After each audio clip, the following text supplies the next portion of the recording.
institucions i des de la política.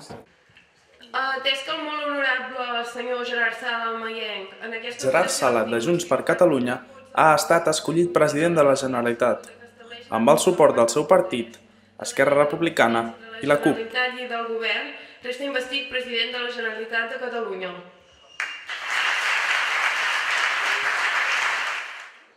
Al principi del ple hi ha hagut dubtes de la candidatura a la presidència. Degut a aquests dubtes, els presidents dels partits s'han reunit a la sala 9 del Parlament per pactar un candidat per a presidir la Generalitat. Al cap d'uns minuts, els representants dels partits han retornat a l'hemicicle amb el senyor Gerard Sala com a candidat.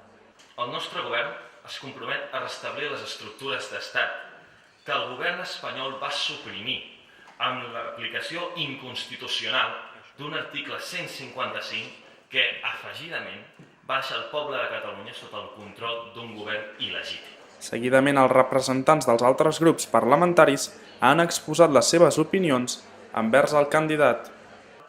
Quina oportunitat tan desaprofitada. Els constitucionalistes han mostrat el seu desacord amb l'aspirant Sala, acusant la seva coalició de voler trencar Espanya. Socials, emocionals, econòmiques, causades pel monotema del procés separatista, el que fa és generar-ne encara més. Catalunya, per contra del que vostès ofereixen, necessita un programa de govern estable, creïble, coherent i per tota la ciutadania. Per això pensem que és un error garrafal continuar amb aquest despropòsit del procés. Aconseguir un referèndum d'autodeterminació aquest cop amb totes les garanties legals, aquí sí que ens hi trobaran. La fractura de l'últim govern independentista ha causat molt de mal.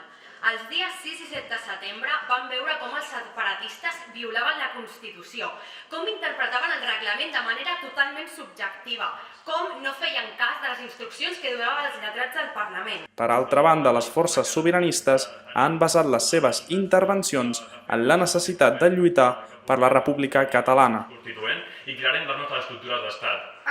Avui, Esquerra obre la porta a una nova legislatura que durà Catalunya a la República Catalana.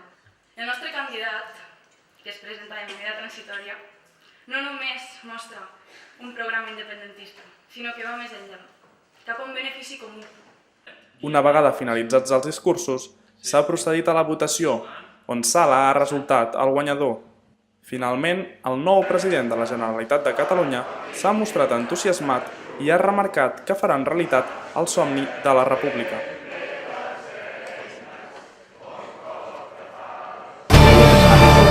Des de les institucions i des de la política.